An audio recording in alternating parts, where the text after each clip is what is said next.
This is Ron Edwards, Master Sommelier and Director of Wine Education for Winebow Fine Wine and Spirits. Today I want to talk about a dreamy case of wines I would recommend to put together 12 really awesome experiences for elegant celebrations. These are wines I often have in my own house or take to other people's homes for great events. So let's start with some white wines because they often get ignored during the holiday celebrations or when we're thinking about special occasions. Sometimes we forget that white wine fits in here too, especially when we're talking about what's going to be on the table. So let's start with a wine from Italy. It's from Northeast Italy. It's made by Zanato. It's the Lugana di San Benedetto. It's made in the DOC of Lugana. It's made from a grape called Trebbiano di Lugana, or just Lugana, which is a synonym for Turbiana, which none of that means a lot to us over here. Reality is it's the genetic makeup of Verdicchio. So we can think of it in our own minds as Verdicchio, and that helps us a great deal because we think of those wines and we've had the Verdicchio de Castello di Jesi from Marche probably, and that can help us be relative, right? So this is grown on the shore of Lake Garda. You have this moraine from glacial action as the soil. It's got great water retention, but not too much, and it's really a beautiful place to grow this grape. Zanato takes a soft hand with it. It's C stainless steel. It's intended to be fruit followed by location.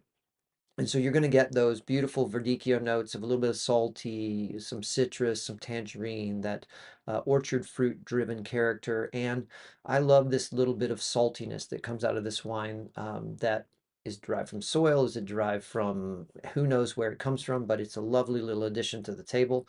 So make sure you add that to your case. We're going to move to specifically to Soave Classico. Classico means that inner delimited area or the heart of the original region.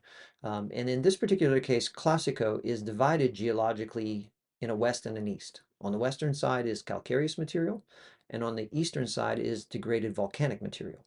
So Suavia is the winery we're going to talk about, and they're in the eastern half. When this part of Italy was originally formed, it was this big volcanic basalt rock sticking out of the water. It kind of would remind us today of what perhaps Hawaii looks like now. And those old ancient basalt rocks have now degraded and been worked over time by farmers and viticulturalists. And so you have this degraded basalt volcanic soil, which is what their vines are based in. Now, what's really interesting about volcanic soil in this particular case especially is that it lowers the pH, means it makes the wines more refreshing, more tart, and it tends to push this minerality note that makes these wines more layered than some of their counterparts. And it definitively has this sort of saline, salty note to it. Other than that, you're going to expect this sort of raw almond meets green apple and pear and that quince, that ripe orchard fruit concept with just a smidge of tropical. This particular bottling is Monte Carbonare. Monte Carbonare is a vineyard that's in the middle of this black basalt soil, and it kind of reminds them of charcoal, and so that's the name of the vineyard. Great wine. We have this in my house all the time. Not because it's not special, but because we love it. The next one is actually from Washington State. Let's take a big jump across the pond and go to Columbia Valley, where Matthews Winery makes a Reserve Sauvignon Blanc. Now, the Reserve Sauvignon Blanc is sourced from vineyards across the valley, and they take a selection of the best grapes they're getting that year, and they treat them a little differently. The standard Sauvignon Blanc for them is stainless steel. This one is barrel fermented, but it is not barrel fermented in the concept that it's driven by barrel. There's older oak involved, and there's a texture being added here that is really attractive to me. And I'm not the most oak and Sauvignon Blanc kind of guy. It's a cross for me between a really classic white Bordeaux and what I get out of Northeast Italian Sauvignon Blanc from Alto Adige. Really great texture, really beautiful mix of, instead of being all that pop of grapefruit and herbs, it's a little more subtle than that. And it has the citrus. It is grapefruit, but it's grapefruit leaning towards kumquat and tangerine. It has that beautiful pear note as well as some green apple tones. And it definitely has the classic Sauvignon Blanc herbal side, but it's tamed and like you've cooked with those herbs instead of cutting them fresh. Really rich in texture because it has the boldness of Columbia Valley, but it's deft at the same time. It has a lot of refreshment to it. Definitely want to put that one in your box. So now we're going to take our attention into Australia. And there's no such thing as Australian wine because it's a continent and there's way too much variety to be enjoyed there. So we really have to look at regionality, just like we do here in North America. We don't talk about North American wine, we talk about Sonoma, we talk about Napa. So this case, we're going to talk about Margaret River, which is on the western half, the western southwest corner, actually, of Australia. It's drastically affected by the southern Indian Ocean and the Southern Ocean, which are cold bodies of water, and they always give a cooling influence to what would otherwise be a very warm area of the world. In the end, this influence creates this magical place for Chardonnay and Cabernet Sauvignon especially. They grow other varieties well, but they're really good at this. And I want to talk about specifically Vas Felix as a producer, regularly producing some of the greatest wines that you can get out of Margaret River for sure. This is their premier Chardonnay. It's a Chardonnay for people who have perhaps gotten a little jaded about Chardonnay. It is deft and elegant and beautiful and great with food. It has the structure, like if you read the tech sheet, you'd think you were reading about a wine from Puligny-Montrachet. It's pretty identical for alcohol content, for pH, for extract, for total acidity, but it is that beautiful, riper, more expressive fruit that you get out of Australia in combination with that beautiful structure that makes this wine really pop for me. I think that this is a great addition to a celebration table. It's time to move to reds now. We're going to start in Oregon. And I know I'm jumping all over the map with these recommendations, but this is how my brain works. So we're just going to do it. We're going to go to Willamette Valley and we're going to talk about Pinot Noir because I feel like the Pinot Noirs available through Willamette Valley in this point in time are as good as they've ever been, and they are world class in quality. The, the specific producer I want to talk about is Archery Summit, and this is their Dundee Hills bottling. So it's Pinot Noir, all Dundee Hills appellation. Now, what's special about Dundee Hills is that it's 100% top to bottom classic Jory soil. What does that mean to you? It's volcanic soil, degraded basalt that is growing Pinot Noir. So it's a completely different soil type than what you might get out of Great Burgundy. It's not what most of them are grown in California. It is its own expression. And what you get out of these wines is elegance, really beautiful red fruit pop. And the thing that I'm enjoying the most about wines like Archery Summit is their restraint. 13.5% alcohol, the kind of pH you would expect out of a beautiful bottle of, say, I don't know, Nuit Saint-Georges, and that elegant fruit that is so easy to enjoy that is Willamette Valley. So that is definitely a Pinot Noir you want to put in your case of 12.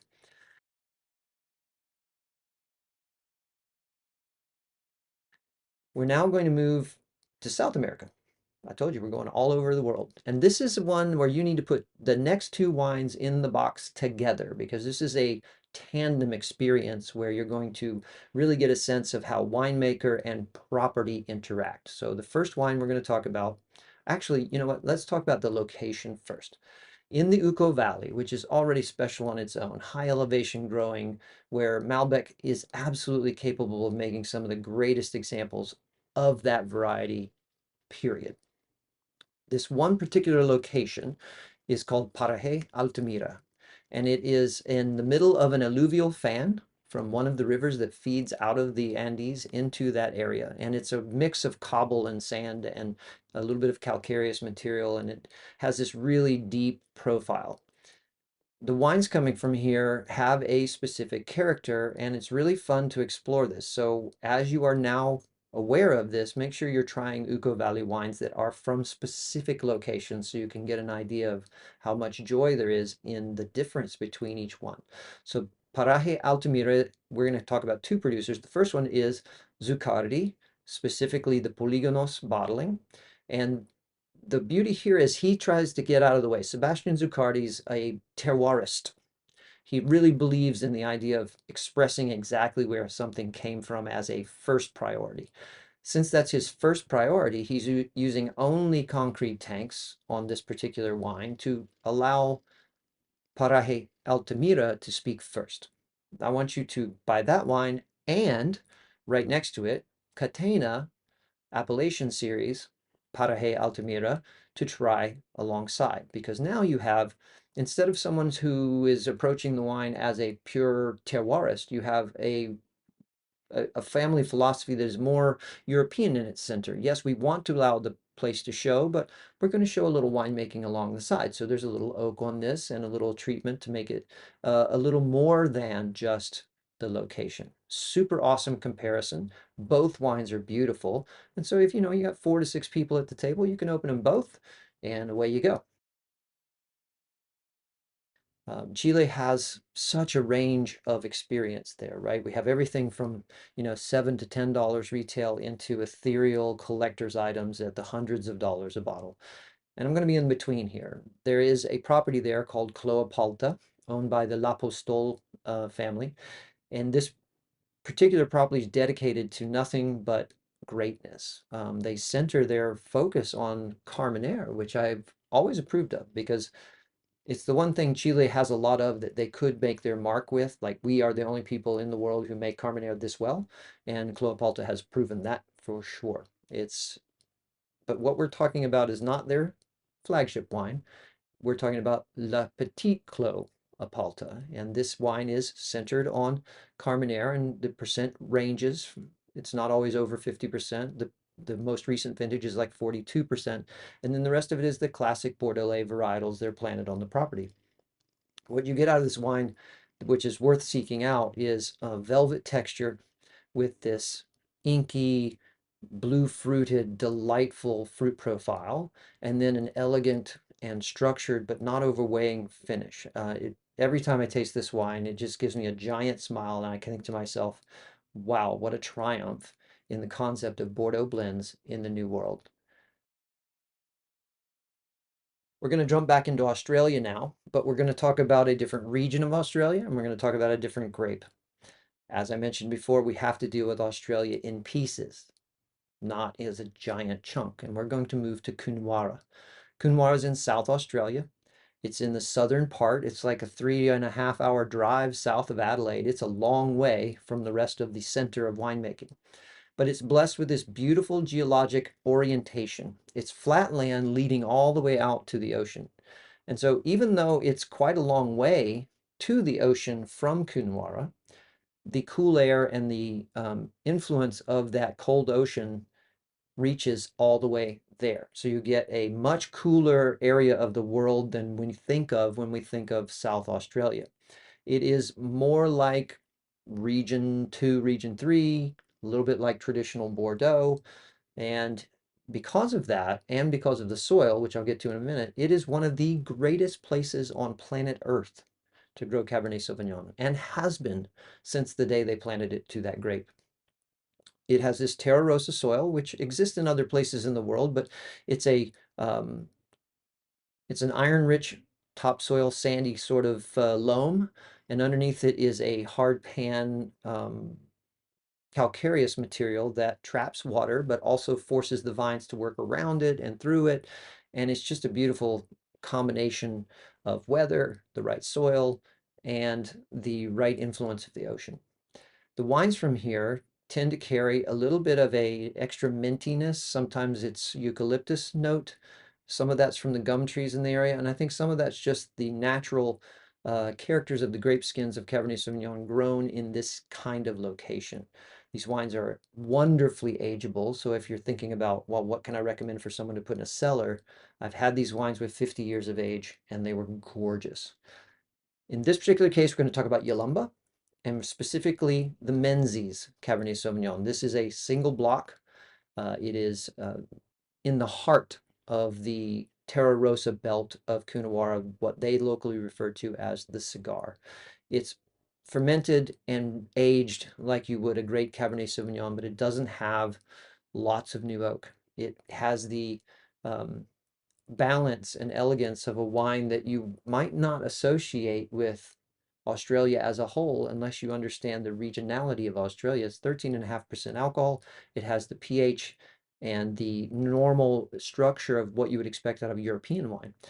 And it is magical Cabernet Sauvignon, really a benchmark style. Definitely want to get that in your hands.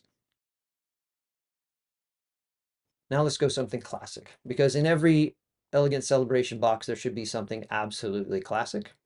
Chateau Bataille from Pauillac. It's a fifth growth. It averages 70 to 75% Cabernet Sauvignon in its blend year in, year out, because that's how the vineyards are planted. It is a great example of why Pauillac has been legendary for so long. The wine has power, but it has elegance. It has refreshment, but it has grip.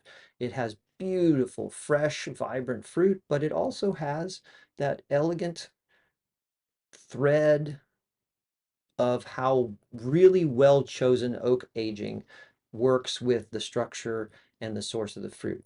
So they don't use 100% new oak, they're about 40% new.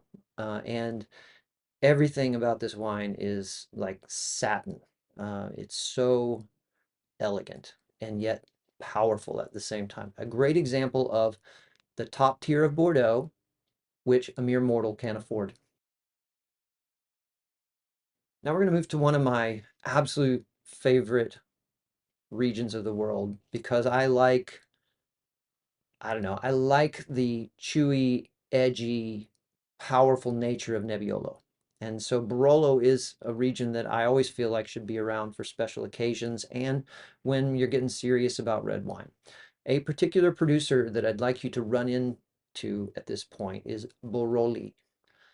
Achille Baroli is a fascinating and wonderful character in the world of wine. A few years back, about 2012, he basically decided we're going to cut our entire production by 50% by focusing only on our Barolo properties.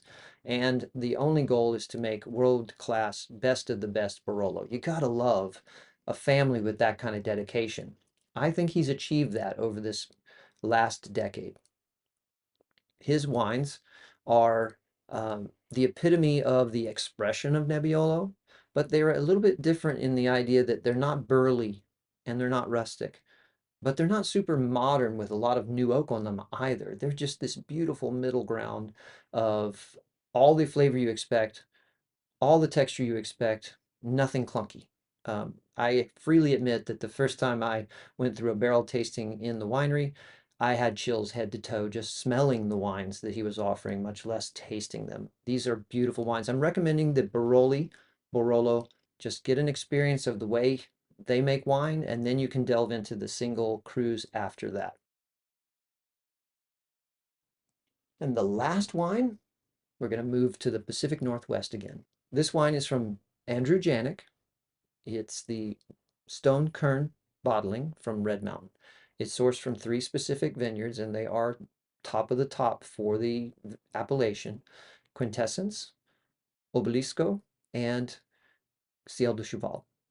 He makes this wine as 93% Cabernet Sauvignon, and it is a triumph of expression of what Columbia Valley is so good at, especially Red Mountain, where you get power and you get intensity and you get beautifully ripe fruit, but not at the expense of refreshment. This wine has this wonderful cut of tartness that balances out the power and intensity of really beautifully crafted Cabernet Sauvignon. And so if you're a big Cabernet Sauvignon fan or you know one, this wine is for them and it will certainly surprise them at what it's capable of delivering in the price point that it lives. I hope you enjoy all 12 of these wines. I hope you find homes for all 12 of these wines, including your own. And thanks for your attention.